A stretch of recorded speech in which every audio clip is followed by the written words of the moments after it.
Tower में जो होते हैं ना, टावर में दो तरह के एंटीना का प्रयोग किया जाता है। एक देखेंगे ये चपटा वाला एंटीना होता है। ये चपटा वाला जो एंटीना होता है यही मेन एंटीना होता है, चपटा वाला। इसे हम लोग कहते हैं जीएसएम एंटीना। यही कॉल को रिसीव करता है और यही कॉल को छोड़ता है। जीएसएम एंटीना आपका इसी से मतलब होता है। लेकिन आप इसमें गोल गोल भी देखे होंगे, ये गोल जो थरिया के टाइप का लगाया है ना, इसे हम लोग कहते हैं माइक्रोवेव एंटीना।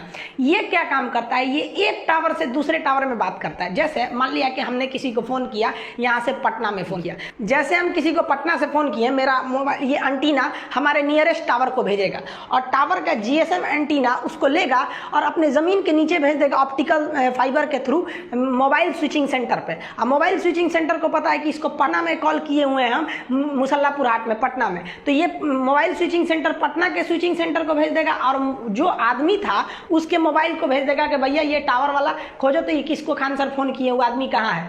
तो कहेगा टावर वागिले ससुरा, वो आदमिया तो मुसल्लेपुर हाट में रहता था, पटना में रहता था, अभी वो पता नहीं कहाँ गया है, हाजीपुर चल गया है।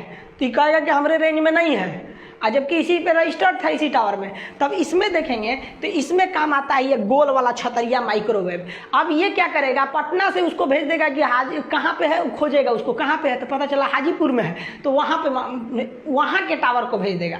तो जब कभी आप रेंज के बाहर रहते हैं तो आपका टावर उस रेंज के टावर को कैसे मैसेज करेगा, तो ये गोल का जो होता है ना, इसी को कहते हैं माइक्रोवेव एंटीना। ये टावर टू टावर में बात करने का काम करता है जब आप अपने रेंज के बाहर रहते हैं। जैसे आपका होम रेंज होगा कोई कि आप किस रेंज में है और दूसरे में चले गए तो दूसरा टावर आपको सर्विस देता है।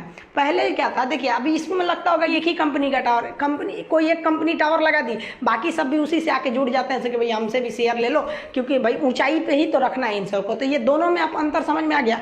ये जो होता है ना, ये दूसरे एरिया में आपके कॉल, अगर आप दूर चले गए हैं तो ये दूसरे एरिया के टावर को भेजता है एक शहर से दूसरे शहर के लिए। अब इस टावर को देखेंगे तो ये टावर जो होता है, जैसे आप यहाँ किए तो यहाँ आपका आवाज आता है, ये जो आता है आपका जीएसएम एंटीना पे आता है और उसके नीचे जो होता है जीएसएम एंटीना से इतना बड़े बड़े तार गए रहते हैं। आप देखे होंगे इस तरह से तार गए रहते हैं अंडरग्राउंड। ये तार जो होते हैं ना ऑप्टिकल फाइबर के तार रहते हैं, सब अंडरग्राउंड आके आपके मोबाइल स्विचिंग सेंटर पे जुड़े रहते हैं सब। तो आप केवल यहाँ से यहाँ के बीच में वायरलेस है, इसके बाद कहीं वायरलेस नहीं है।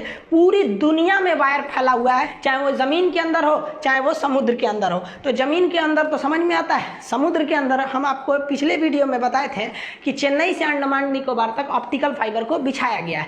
उसमें भी हम इसमें भी थोड़ा सा समझा देंगे ऑप्टिकल फाइबर के बारे में। आप पूरी दुनिया में देखिएगा, जमीन के अंदर तो है ही है, उसमें कोई दिक्कत ही नहीं है, लेकिन समुद्र के अंदर भी केबल गया हुआ है। अब मान लीजिए यहाँ से अमेरिका से, ये वाला कनाडा से किसी को यूरोप में फोन करना है, तो ये मोबाइल से फोन करेगा टावर को, टावर देगा स्विचिंग सेंटर को और स्विचिंग सेंटर कहेगा जो तो लंदन में भेजना है, बीच में समुद्र है, तो ये ऑप्टिकल फाइबर के थ्रू भेज देगा समुद्र के नीचे नीचे। ऐसे डायरेक्ट वायरलेस तो बातें नहीं हो पाता है, बहुत मुश्किल हो जाएगा, फिर सैटेलाइट फोन का यूज करना पड़ेगा, आगे समझा देंगे। तो पूरी दुनिया में जितना ज्यादा ट्रैफिक रहेगा उतना आपको केबल बिछाना पड़ेगा। केबल बिछाना जरूरी है, पूरी दुनिया में बहुत सारे केबल हैं। आप देखेंगे पूरी, ये तो जमीन वाला केबल तो दिखाने की जरूरत नहीं है, तो जमीन के नीचे नीचे आराम से बिछा सकते हैं। लेकिन पूरी दुनिया में देखेंगे तो इस समुद्र के बीच में बहुत सारे केबल बिछाए गए हैं। भारत ने भी जो बिछाया था चेन्नई से अंडमान निकोबार के बीच में, अब उसको आगे बढ़ाने के लिए एक और केबल बिछाया जा रहा है, मिस्ट केबल, उसका नाम है मिस्ट। ये कहाँ से चालू हो जाएगा, तो देखिए ये इंडिया से जाएगा, ये इंडिया से म्यांमार को ले लेगा, इंडिया म्यांमार और मलेशिया सिंगापुर को ले लेगा। तो देखिए एम से बेसिकली मलेशिया और म्यांमार आ जाएंगे, आई से इंडिया, एस से सिंगापुर, आगे जाके थाईलैंड भी से जुड़ेगा। तो ये मिस्ट केबल है। हम लोग को हर हाल में सिंगापुर तक पहुंचना है।